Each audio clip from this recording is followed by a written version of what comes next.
It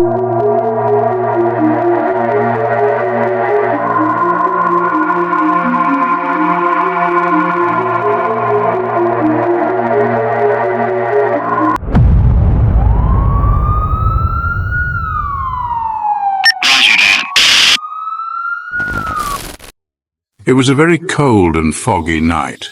The clock had just struck midnight.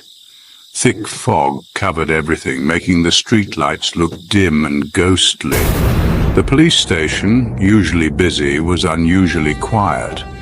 Only the soft, constant hum of the heating unit broke the silence. The fluorescent lights flickered now and then, casting long shadows across the room. Inspector Davis was sitting at his desk, his face lit by the cold, bright light. His tired eyes were focused on the endless paperwork in front of him. The boredom of the night shift weighed heavily on him. Suddenly the phone rang, breaking the silence. Davis slowly reached out to pick up the receiver. Inspector Davis speaking, he said, his voice steady but tired. A nervous voice crackled on the line. "Hello, Inspector. We've received a call from an apartment on Elm Street. A woman reported something very disturbing next door. She mentioned a bad smell and sounded really scared. We think you should check it out immediately." "Did she say anything specific about the smell or anything unusual?" Davis asked, his concern growing. She was too scared to give details. She sounded terrified.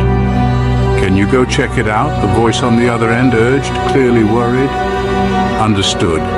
I'll go there right away," Davis replied. He hung up the phone, the receiver making a soft clunk.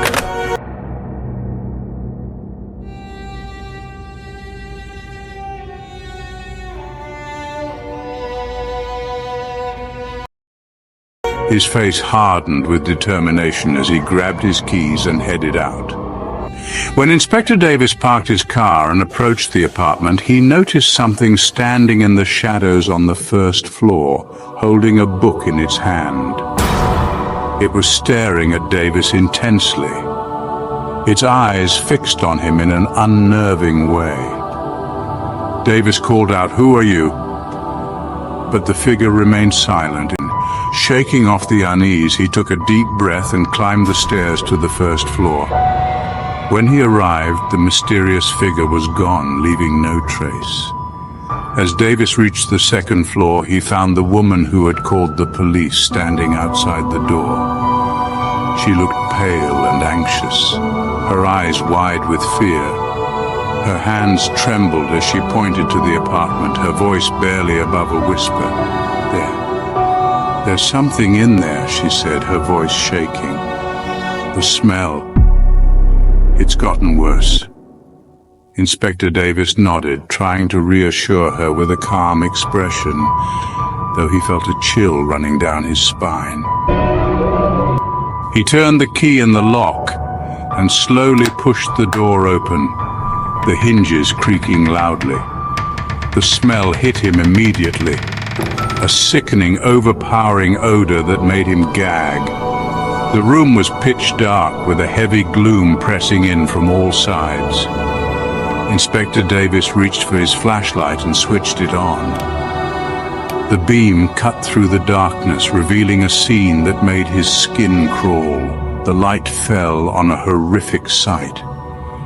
There on the floor was a man, his body cut into 6 pieces. Blood was splattered on the walls and pooled on the floor, mixing with dark stains. The sight was terrifying, with each piece of the body placed with disturbing precision. The room was filled with chaos and horror. Furniture was overturned, and deep scratches marked the walls and floor, as if something or someone had clawed at them in desperation. The oppressive atmosphere made it hard for Davis to breathe. He moved cautiously, his flashlight shaking slightly as he tried to process the gruesome scene. The feeling of being watched grew stronger with each step he took. He could almost feel eyes on him, lurking in the shadows, waiting to strike. As he moved deeper into the apartment, the darkness and horror of what he had discovered weighed heavily on him. He knew he was not alone in that cursed place. Inspector Davis urgently called for immediate backup. Within minutes, the apartment was filled with the sound of police radios and the heavy footsteps of officers securing the scene. They began searching for evidence, the seriousness of their task evident in the air. Sub-Inspector Peter found the victim's phone.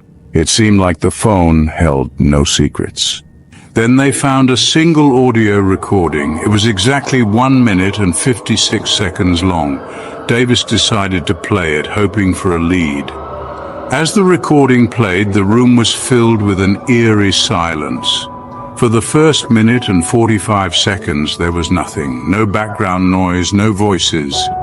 Just a disturbing silence. Just as Davis was about to dismiss it, the final 6 seconds erupted with a loud, blood-curdling scream. A man's voice, filled with pure terror, shouted as if he was facing his death.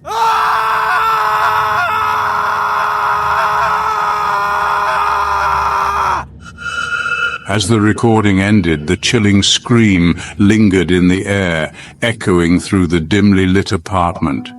The room fell into an uneasy silence, broken only by the distant sounds of the city outside. Inspector Davis stood still, the weight of the discovery heavy on his shoulders. His heart pounded in his chest, and he felt cold sweat on his forehead. Determined to uncover the truth, Davis called the team together. They needed to search every inch of the apartment to find any hidden clues that might explain the terror in that brief but horrifying audio clip. As they began their search, the mystery loomed large, and Davis couldn't shake the feeling that they were dealing with something far more sinister than a simple murder. Inspector Davis and his team began their detailed search for evidence inside the eerie apartment. The place was filled with books, each one hinting at the supernatural. The team found strange items, candles, weird symbols, and objects that seemed to be used in some kind of ritual. As they searched the scene, they uncovered the name of the deceased, a young man named Atlas who was just 23 years old. Atlas seemed to have a deep interest in ghosts and the occult. Davis decided to speak with the neighbors for more insight. He questioned a woman named Besley who lived nearby. Besley, visibly anxious, mentioned that Atlas often stayed up late into the night. She admitted hearing odd noises from his apartment, but had dismissed them as strange but harmless. However, with the discovery of Atlas's body, those noises now seemed much more sinister. As Davis continued his investigation, he noticed an unusual book lying open in front of a mirror. Unlike the other books, this one had a strange cover and was written in an unfamiliar language. When Davis picked it up, a chill swept through him and he could hear faint, eerie whispers. He turned to his colleague Peter and asked if he could hear the voices, but Peter only looked puzzled, having heard nothing. Worried by the experience, Davis placed the book back and decided to leave. He asked Peter to drive them back to the station. Sitting in the passenger seat, Davis couldn't shake the feeling of being watched. As the car began to move, he glanced in the rearview mirror and saw the same shadowy figure he had seen earlier, this time staring at them from the second-floor window. The sight of the figure sent a jolt of fear through Davis, but he remained silent, not wanting to alarm Peter or the other officers. He turned away from the mirror, knowing deep down that this was no ordinary murder case. Something much darker was at play, something that defied explanation. As they drove through the misty streets, Davis prepared himself for the inevitable confrontation with the unknown, certain that this was just the beginning of a frightening journey.